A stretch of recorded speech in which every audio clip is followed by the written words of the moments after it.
सफ़र में धूप भी होगी, सफ़र में धूप भी होगी, जो चल सको तो चलो। राह में भीड़ भी होगी, निकल सको तो चलो। किसी के वास्ते राहें कहाँ बदलती हैं, खुद को बदल सको तो चलो। हेलो फ्रेंड्स, मैं अशोक तिवारी। दोस्तों, किसी ने कहा है, बड़ा सुंदर कहा है कि जिन बातों को भूलना चाहिए, जिन बातों को भूलना है, उन्हें हम याद रखते हैं, इसीलिए परिवारों में विवाद रहते हैं। दोस्तों, आज एक छोटी सी कहानी आपको सुनाता हूँ। परिवार में कैसे विवाद हो जाता है और कैसे उसे सुलझाया जा सकता है और कैसे प्रेम से रहा जा सकता है। आज की कहानी का मकसद यही होगा कि हम परिवार में प्रेम कैसे रखें, भाइयों में प्रेम कैसे रखें, प्यार से कैसे रहें। दोस्तों, कहानी कुछ इस तरह से है कि दो भाई थे। दोनों भाइयों में बहुत प्रेम था। बड़ा भाई कहीं जाता था तो छोटे भाई के परिवार के लिए, उसके लिए बहुत सारे गिफ्ट ले आता था, बहुत प्यार से लाता था, बड़ी इज्जत से, मान से रखता था। और छोटा भाई कहीं जाता था तो बड़े भाई के परिवार के लिए प्यार से, बहुत मान से, बहुत इज्जत से, बहुत सम्मान से लाके करता था और सबकी बड़ी सम्मान करता था, बड़ी इज्जत करता था। दोनों भाइयों में बहुत प्रेम था।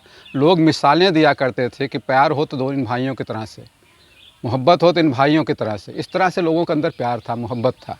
लेकिन 8-10 सालों बाद किसी बात पर, उनकी शादी के 8-10 सालों बाद किसी बात पर छोटे भाई बड़े भाई में कुछ बहस हो गई और छोटे भाई ने कुछ ऐसे शब्द बोल दिए, कट शब्द जो थे, जो बड़े भाई को हर्ट किया।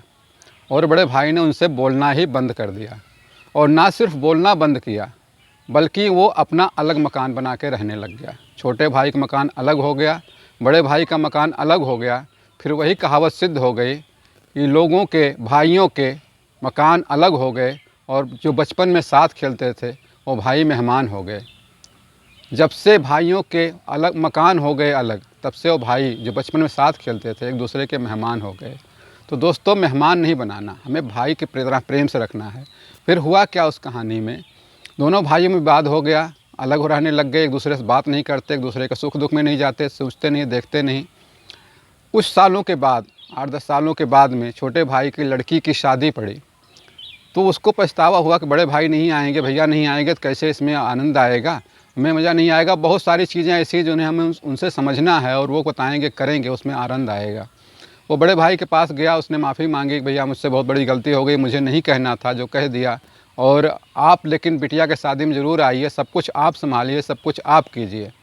लेकिन बड़े भाई के चूँकि दिमाग में वो चीज़ पहले की 10 साल पहले की बातें याद थी और उसका क्रोध शांत नहीं हुआ था, वो बातें उसकी हर्ट हुआ था, जो हर्ट दिल उसका, वो उसको निपट नहीं रहा था। वो उसने कुछ नहीं बोला, कुछ नहीं कहा, चला आया। फिर वहाँ पर बगल में एक महात्मा जी प्रवचन करते थे, तो दोनों भाइयों की आदत थी, लगभग उनके पास रोज़ जाया करते थे प्रवचन सुनने के लिए। दूसरे दिन छोटा भाई गया जब वहाँ प्रवचन सुनने के लिए, प्रवचन ख़त्म हुआ, छोटा भाई आने लग गया, महात्मा जी को प्रणाम किया और वहाँ से चला। तो महात्मा जी ने देखा कि इसका कुछ आज मूड उखड़ा हुआ था। तो उन्होंने पूछा क्या बात है। तो इसने सारी कहानी बताई कि कभी 8-10 साल पहले हमारे बड़े भैया से कुछ बात बहस हो गई थी, मैंने कुछ ऐसा कह दिया था जिसके लिए मुझे भी पछतावा होता कि नहीं कहना चाहिए था, कट शब्द बोल दिए। और भैया उसको लेकर बैठे हुए हैं, अब हमारे से बात नहीं करते, बिटिया की शादी है, उनके बगैर कोई शादी तो हो जाएगी लेकिन मुझे आनंद नहीं आएगा, मुझे सुख अच्छा नहीं लगेगा। उसने कहा ठीक है, भगवान भरोसा रखो, देखते हैं कुछ न कुछ रास्ता निकलेगा। दूसरे दिन बड़ा भाई जब प्रवचन सुनने गया और प्रवचन ख़त्म होने के बाद जाने लग गया, तो बड़े भाई, तो महात्मा जी ने पूछा बड़े भाई से, हाँ मैंने सुना है कल तुम्हारे छोटे भाई के बेटी की शादी होने वाली है, बता रहे थे। कहते हाँ। बड़ा भाई मनमना हो गया, पता नहीं, मुझे नहीं मालूम। कहते हैं ऐसे कैसे हो सकता है, तुम्हारा छोटा भाई है, उसकी बेटी की शादी है, तुम्हें नहीं मालूम, कैसे, क्यों, क्या बात है। तो अपना सारा जो मन की भड़ास थी वो पूरी एक तरफ से निकालना शुरू कर दिया, कैसे उसने कहा था, ये कहा था, वो कहा था, सारी जो कहा था, जो नहीं कहा था, वो सारी चीज़ें एकदम से निकल जाती हैं, आदमी के दिमाग में आ जाती हैं। उसको कहने लग गया। महात्मा जी ने कहा अच्छा ठीक है। महात्मा जी ने कहा एक बात बताओ, तुम परसों आए थे प्रवचन में, मैंने परसों कुछ उपदेश दिए थे, कुछ अच्छी बातें बताई थी, क्या कहा था मैंने। तो बड़ा भाई दिमाग पर जोर लगाने लग गया, कुछ देर तक जोर लगाया, कोशिश किया, कहता मुझे याद नहीं आ रहा है आपने क्या कहा था। महात्मा जी ने कहा कि परसों की बात आपको आज याद नहीं है और 10 साल पहले जो भाई ने कहा था वो आपको आज भी याद है। बुरे शब्द थे, आज भी याद हैं वो कड़वे शब्द, लेकिन अच्छी चीज़ें याद नहीं हैं। तो उन अच्छी चीज़ों को याद कीजिए और उन बुरी चीज़ों को छोड़ दीजिए। आपका भाई है, गलती की है, उसने आपसे माफ़ी मांगी है और क्षमा मांगा है, आप क्षमा कीजिए, जाके उसके घर पे आप उसमें साथ दीजिए। तभी आप आगे बढ़ पाएंगे, तभी तरक्की कर पाएंगे। कभी आपस में प्रेम होगा तो एक दूसरे के लिए आप जान छिड़कने वाले हो जाते हैं, एक दूसरे के लिए कुछ भी करते रहते हैं। फिर बड़ा भाई छोटे भाई घर चला गया, उसने कहा कोई बात नहीं भैया, चलो जो हो गया हो गया, अब हम लोग रहते हैं मिलजुल करके करते हैं, और शादी ब्याह बड़े प्रेम से, बड़े इज्जत से, बड़े सम्मान से निपटा दिया और दोनों भाइयों में प्रेम हो गया।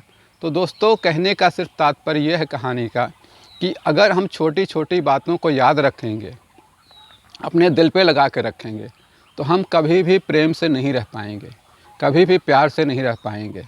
लेकिन ध्यान रखिए, किसी कुछ कहें भी तो इस तरह से मत बोलिए कि उसका दिल हर्ट हो, क्योंकि कहा है रहीमन धागा प्रेम का, रहीमन धागा प्रेम का मत तोड़ो चटकाए, टूटे से फिर ना जुड़े, जुड़े गांठ पर जाए।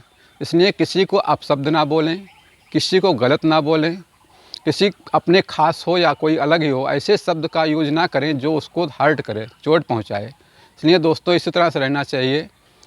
अंत में एक ही शब्द से वक्त ख़त्म करूँगा, उठो तो ऐसे उठो, उठो तो ऐसे उठो कि फ़ख्र हो बुलंदी को, उठो तो ऐसे उठो कि फ़ख्र हो बुलंदी को, झुको तो ऐसे झुको कि बंदगी भी नाज करे।